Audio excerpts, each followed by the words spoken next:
ಈಗ ಗಂಡ ಹೆಂಡತಿ ಅಂದ್ರೆ ನವೀನ್ ಮತ್ತೆ ಸರಸ್ವತಿ ಕೂಡಿ ಏನ್ ಅಡ್ಗೆ ಮಾಡ್ತಾರೆ ಕೇಳೋಣ. ಏನ್ ಮಾಡ್ತಿದ್ದೀರಿ? ಈಗ ನಾವಿಬ್ರು ಸೇರ್ಕೊಂಡು ಹುರುಳಿ ಕಾಳಿನ ಕುರ್ಮಾ ಮಾಡ್ತೀವಿ. ಹುರುಳಿ ಕಾಳಿನ ಕುರ್ಮಾ? ಕುರ್ಮಾ ಇಸ್ ಕಾಮನ್ ಆದ್ರೆ ಹುರುಳಿ ಕಾಳಿಗೆ ಇದು ಹೊಸತನ. ಹೌದು, ಈ ಹುರುಳಿ ಕಾಳಲ್ಲಿ ಉಪಯೋಗಿಸಿ ಜಾಸ್ತಿ ಹೆಚ್ಚಾಗಿ ಹುರುಳಿ ಕಾಳನ್ನು ಉಪಯೋಗಿಸಿ ಇವಾಗ ಅದ್ರಲ್ಲಿ ನಾವು ಒಂದು ಕುರ್ಮಾ ಡಿಶ್ ಮಾಡ್ತೀವಿ. Very nice. ಇದಕ್ಕೆ ಬೇಕಾಗುವ ಸಾಮಗ್ರಿಗಳು ಹೇಳ್ತೀರಾ? ಹಾ, ಖಂಡಿತ. ಹುರುಳಿ, ಆಲೂಗೆಡ್ಡೆ, ಈರುಳ್ಳಿ, ತುರಿದಿರೋ ತೆಂಗಿನಕಾಯಿ, ಟೊಮ್ಯಾಟೊ, ಅಚ್ಚಮೆಣಸಿನ ಪುಡಿ, ಧನಿಯಾ ಪೌಡರ್, ಬೆಳ್ಳುಳ್ಳಿ, ಕೊತ್ತಂಬರಿ ಸೊಪ್ಪು, ಉಪ್ಪು, ಶುಂಠಿ, ಅರಿಶಿನ ಮತ್ತು ಜೀರಿಗೆ, ಎಣ್ಣೆ. ಮೊದಲನೇದಾಗಿ ಏನ್ ಮಾಡ್ಬೇಕು? ಫಸ್ಟ್ ಏನ್ ಮಾಡ್ಕೋಬೇಕು ಅಂದ್ರೆ ಈ ಬಾಣಲೆನಲ್ಲಿ ಸ್ವಲ್ಪ ಎಣ್ಣೆ ಇಟ್ಟು ಸ್ಟವ್ ಆನ್ ಮಾಡ್ಬಿಟ್ಟು ಸ್ವಲ್ಪ ಎಣ್ಣೆ ಹಾಕೊಳ್ಳೋಣ. ಒಗ್ಗರಣೆಗೆ ತಕ್ಕಷ್ಟು ಎಣ್ಣೆ ಹಾಕಿದ್ರೆ ಸಾಕಲ್ಲ? ಸಾಕು. 4 ಟೀ ಸ್ಪೂನ್ಸ್ ಅಷ್ಟು ಎಣ್ಣೆ ಹಾಕಿ ಸ್ವಲ್ಪ ಸಣ್ಣಗೆ ಹೆಚ್ಕೊಂಡಿರೋ ಅಂತ ಈರುಳ್ಳಿ, ಇದ್ರ ಜೊತೆಗೆ ಒಂದ್ ಸ್ವಲ್ಪ ಜೀರಿಗೆನೂ ಹಾಕ್ತೀನಿ. ಇದಕ್ಕೆ ಸ್ವಲ್ಪ ಅರಿಶಿನೂ ಹಾಕೋಣ. ಅದಕ್ಕೆ ಹಾಕಿ ಸ್ವಲ್ಪ ಅದು ಚೆನ್ನಾಗಿ ಗೋಲ್ಡನ್ ಬ್ರೌನ್ ಆಗೋಷ್ಟು ಸ್ವಲ್ಪ ನವೀನ್ ಹುರಿತಾ ಇದ್ಲಿ.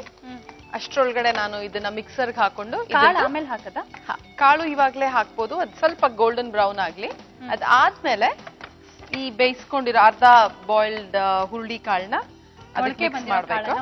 ಹೌದು, ಆದಷ್ಟು ಸ್ಪ್ರೌಟೆಡ್ ಆದ್ರೆ ಒಳ್ಳೇದು, ಟೇಸ್ಟಿಯಾಗೂ ಇರುತ್ತೆ, ಆಮೇಲೆ ಹೆಲ್ತ್ ಕೂಡ ಆರೋಗ್ಯಕ್ಕೆ ತುಂಬಾ ಒಳ್ಳೇದು. ಸೊ ಇವಾಗ ಇದು ಗೋಲ್ಡನ್ ಬ್ರೌನ್ ಆಗ್ತಾ ಇದೆ. ಇವಾಗ ಇದನ್ನ ಇದಕ್ಕೆ ಮಿಕ್ಸ್ ಮಾಡ್ಕೊಳ್ಳೋಣ. ಇದ್ರ ಜೊತೆಗೆ ಈ ಆಲೂಗೆಡ್ಡೆ ಹೆಚ್ಚಿಟ್ಕೊಂಡಿದೀವಲ್ಲ ಅದನ್ನು ಅದಕ್ಕೆ ಹಾಕ್ಬಿಡೋಣ.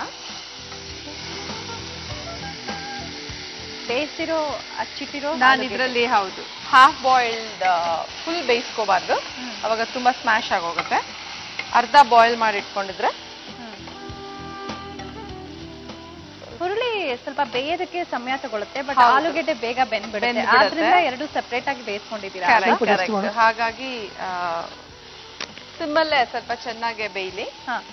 ಇವಾಗ ಅದು ಮಿಕ್ಸಿ ಇದಾಗಷ್ಟರೊಳಗಡೆ ನಾನು ಸ್ವಲ್ಪ ಇದನ್ನೆಲ್ಲ ಮಸಾಲ ಮಿಕ್ಸರ್ ಅಲ್ಲಿ ಹಾಕಿ ಗ್ರೈಂಡ್ ಮಾಡ್ಬಿಡ್ತೀನಿ. ಫಸ್ಟ್ ಈರುಳ್ಳಿ ಹಾಕೊಳ್ಳೋಣ.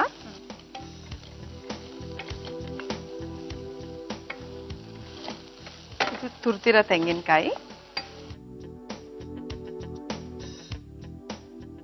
ತುರ್ದಿರೋ ತೆಂಗಿನಕಾಯಿ ಜಾಸ್ತಿ ಹಾಕಿದಷ್ಟು ಆ ಥಿಕ್ನೆಸ್ ಬರುತ್ತೆ, ಬರುತ್ತೆ. ಹೌದು, ಥಿಕ್ನೆಸ್ ಬರುತ್ತೆ, ಚೆನ್ನಾಗಿ ಹೊಂದ್ಕೊಳ್ಳುತ್ತೆ. ಹೌದು. ಬೆಳ್ಳುಳ್ಳಿನೂ ಅಷ್ಟೇ, 2 ಎಳೆ ಬೆಳ್ಳುಳ್ಳಿ ಹಾಕೊಳ್ಳೋಣ. 2 ಹೆಸರು. ಹೌದು, 2 ಸಾಕು. ಇದಕ್ಕೆ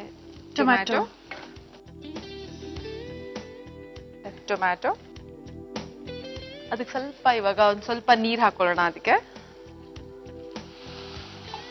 ಇನ್ನೊಂದ್ ಸ್ವಲ್ಪ ಟೊಮ್ಯಾಟೊ, ಶುಂಠಿ ಸಾಕು. ಆಮೇಲೆ ಚಿಲ್ಲಿ ಪೌಡರ್, ಚಿಲ್ಲಿ ಫ್ಲೇಕ್ಸ್ ಹಾಕೊಳ್ಳೋಣ. ಇದಕ್ಕೆ ಇದು ಖಾರಕ್ಕೆ ತಕ್ಕಂತೆ. ಇವಾಗ ಸ್ವಲ್ಪ ನೀರ್ ಹಾಕೊಂಡು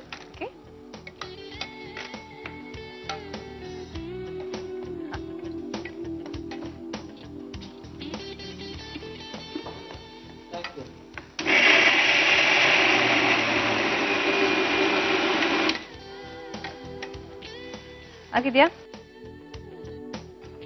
ಇವಾಗ ಮಸಾಲ ಎಲ್ಲ ರೆಡಿ ಆಗಿದೆ. ಇದನ್ನ ಇವಾಗ ಇದಕ್ಕೆ ಹಾಕಿ ಸ್ವಲ್ಪ ಒಂದು 5 ನಿಮಿಷ ಕುದಿಸ್ಬಿಟ್ರೆ ಡಿಶ್ ಇಸ್ ರೆಡಿನಾ? ಖಂಡಿತ. ಚೆನ್ನಾಗಿ ಫೈನಲಿ ಈಗ ಇದಕ್ಕೆ ಒಂದ್ ಸ್ವಲ್ಪ ಧನಿಯಾ ಪೌಡ್ರು, 1/2 ಟೀ ಸ್ಪೂನ್ ಅಷ್ಟು ಧನಿಯಾ ಪೌಡರ್ ಹಾಕೋಣ. ಅದಕ್ಕೆ ಉಪ್ಪು. ಆಕ್ಚುಲಿ ಬೇಯಿಸ್ಬೇಕಾದ್ರೆ ಉಪ್ಪು ಹಾಕಿದೀರಾ? ಅದಕ್ಕೆ ನೀವು ಸ್ವಲ್ಪ ಹಾಕೊಂಡಿದ್ದೀನಿ, ಅದರಿಂದ. ಹೌದು, ಹಾಕಿ ಇನ್ನೊಂದು ನಿಮಿಷ ಚೆನ್ನಾಗಿ ಕುದಿಸ್ಬಿಡೋಣ. ಯಾಕೆಂದ್ರೆ ಆಗ್ಲೇ ಒಂದು 5 ನಿಮಿಷ ಆಗಿದೆ, ಹಸಿ ವಾಸನೆ ಹೋಗುವಷ್ಟು. ಈಗ ಅದು ಹಸಿ ವಾಸನೆ ಹೋಗಕ್ಕೆ ಇನ್ನ ಟೈಮ್ ತಗೊಳುತ್ತಾ? ಇನ್ನೊಂದು 5 ನಿಮಿಷ ಬೇಕಾಗುತ್ತೆ. ರೆಡಿ ಆಗಿದೆ. ಇವಾಗ ಒಂದು ಬೌಲ್ಗೆ ಹಾಕಿ ಇದನ್ನ ರುಚಿ ನೋಡಕ್ ಕೊಡ್ಬೋದು. ಸರ್ ಹೇಗ್ ಅನ್ಸ್ತಾ ಇದೆ ನಿಮ್ಗೆ ಈ ಕುರ್ಮಾ? ಒಳ್ಳೆ ಸ್ಮೆಲ್ ಏನೋ ಬರ್ತಾ ಇದೆ, ನೋಡೋಣ, ಲೆಟ್ಸ್ ಸಿ. ಇದು ಸ್ವಲ್ಪ ಕೊತ್ತಂಬರಿ ಸೊಪ್ಪು ಹಾಕೊಂಡು ಇದಕ್ಕೆ ಗಾರ್ನಿಶಿಂಗ್ಗೆ ಉಪಯೋಗಿಸ್ಕೋಬಹುದು. ಇದು ಪರೋಟೋ ಜೊತೆ ನೆಂಚ್ಕೊಂಡು ತಿಂದ್ರೆ ಚೆನ್ನಾಗಿರುತ್ತೆ ಅನ್ಸುತ್ತೆ. ಚಪಾತಿ, ರೋಟಿ, ಪರಾಟ ನೆಂಚ್ಕೊಂಡು ತಿನ್ನಕ್ಕೆ ತುಂಬಾ ಚೆನ್ನಾಗಿರುತ್ತೆ. Thank you so much friends. ಬಿಸಿ ಬಿಸಿ ಆಗಿರೋ ಹುರುಳಿ ಕಾಳಿನ ಕುರ್ಮಾ ರೆಡಿ ಆಗಿದೆ.